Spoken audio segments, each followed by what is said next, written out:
Hi friends, அஸ்ஸலாமு அலைக்கும். Welcome to my channel. இன்றைக்கி நம்ம சேனலில் ஆட்டு குடல் கிரேவி எப்படி பண்ணலான்னு பார்க்க போகிறோம். அதுக்கு முன்னாடி நம்ம சேனலை சப்ஸ்கிரைப் பண்ணாதவங்க சப்ஸ்கிரைப் பண்ணிடுங்க. பக்கத்தில் இருக்கக்கூடிய பெல் ஐக்கானையும் கிளிக் பண்ணிடுங்க. ஒரு குக்கரை அடுப்பில் வச்சுருக்கேன். அது ஹீட் ஆனதும் அதில் 1 டேபிள் ஸ்பூன் தேங்காய் எண்ணெய் சேர்த்துடலாம். கொஞ்சமாக சோம்பு இல்லைன்னா சீரகம் சேர்த்துட்டு கொஞ்சம் கருவேப்பிலையும் சேர்த்துடலாம். 3 மீடியம் சைஸ் வெங்காயத்தை கட் பண்ணி எடுத்து வச்சுருக்கேன், அதையும் சேர்த்துடலாம். குடலில் கொழுப்பு இருக்கும், அதனால தான் நான் கொஞ்சமாக எண்ணெய் சேர்த்துருக்கேன். கிரேவிக்கு தக்கன உப்பும் சேர்த்துடலாம். வெங்காயம் நல்லா வதங்கட்டும். 2 பெரிய சைஸ் தக்காளியை கட் பண்ணி எடுத்து வச்சுருக்கேன், அதையும் சேர்த்துடலாம். கொஞ்சமாக மல்லி புதினாவும் சேர்த்துடலாம். கரிஞ்சி போயிடக்கூடாது அப்படிங்கிறதுக்காக வேண்டி தான் நான் தக்காளி சேர்த்துருக்கேன். அதுக்கப்புறம் நம்ம இஞ்சி பூண்டு விழுது சேர்த்துட்டா போதும். குடலை நல்லா வாஷ் பண்ணிவிட்டு அதில் இருக்கக்கூடிய அந்த சிறுகுடல் எல்லாத்தையுமே ஒரு கத்தியை வச்சு ஃபுல்லாக நான் கீறி விட்டுருவேன்.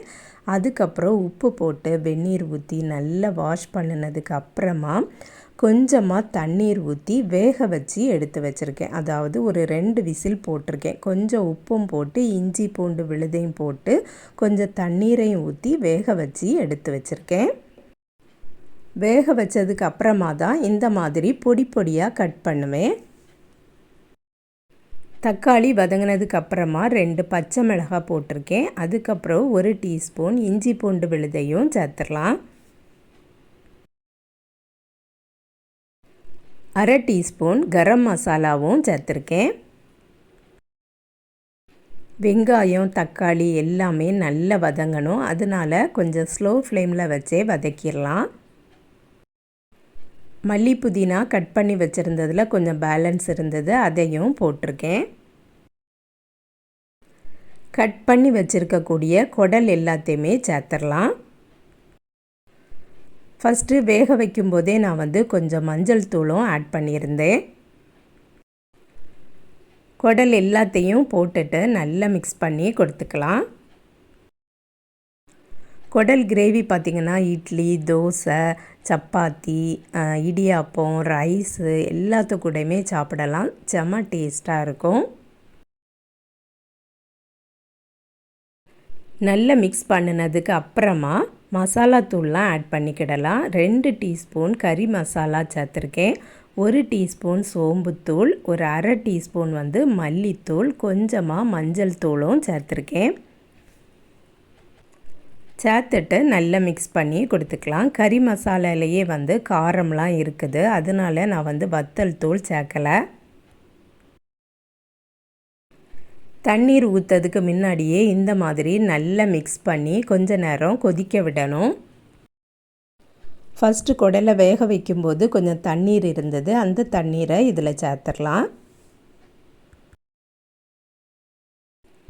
நல்லா மிக்ஸ் பண்ணி விட்டுட்டு இன்னும் கொஞ்சம் கூட தண்ணீர் வேணும்னா கூட சேர்த்துடலாம். சேர்த்துட்டு உப்பும் செக் பண்ணிடலாம். உப்பு கொஞ்சமாக சேர்த்துருக்கேன்.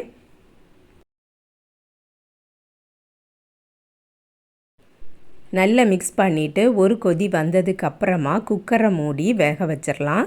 இதில் ஒரு 4 விசில் கிட்ட போடணும், அப்போ தான் நல்லா குக் ஆகும். பேலன்ஸ் இவ்வளவு குடலும் இருக்குது, இதை வச்சு இனி ஒரு ரெசிபி பண்ணலாம் அப்படின்ட்டு நான் அதை எடுத்து வச்சுருக்கேன். 4 விசில் வந்தாச்சு. இப்போ பார்த்திங்கன்னா நல்ல குக் ஆயாச்சு. மறுபடியும் அடுப்பை ஆன் பண்ணிடலாம். அந்த தண்ணீர்லாம் இன்னும் கொஞ்சம் கூட வற்றி வரணும். இதில் இன்னும் கொஞ்சம் கூட நல்ல டேஸ்ட் வரதுக்காக வேண்டி நான் தேங்காய் பால் திக்காட்டு எடுத்து வச்சுருக்கேன், அதையும் சேர்த்துடலாம். தேங்காய் பாலை சேர்த்ததுக்கப்புறமா நல்லா மிக்ஸ் பண்ணிவிட்டு ஒரு 10 நிமிஷம் போல் கொதிக்க விட்டுறணும். கொழுப்பெல்லாம் பிரிஞ்சு மேலே அப்படியே மிதந்து வந்துடும். சூப்பராக இருக்கும். நீங்களும் இதை கண்டிப்பாக ட்ரை பண்ணி பாருங்கள். நல்ல வரட்டுனால வேணும் அப்படின்னா இன்னும் கொஞ்சம் கூட வைக்கணும். இந்த கிரேவியே போதும் அப்படின்னா இதுவே போதும். ஒரு மிளகு ரசமும் வச்சுட்டு நல்ல வடித்த சாதமும் வச்சுட்டு இந்த குடல் கிரேவியும் வச்சு சாப்பிட்டா சூப்பராக இருக்கும். நீங்களும் இதை கண்டிப்பாக ட்ரை பண்ணி பாருங்கள் ஃப்ரெண்ட்ஸ். இந்த வீடியோ பிடிச்சிருந்தா லைக் பண்ணுங்கள், ஷேர் பண்ணுங்கள். நம்ம சேனலை இது வரைக்கும் சப்ஸ்கிரைப் பண்ணலைன்னா சப்ஸ்கிரைப் பண்ணிடுங்க. நெக்ஸ்ட் வீடியோவில் வேறு ஒரு ரெசிபியில் சந்திக்கிறேன். அஸ்ஸலாமு அலைக்கும்.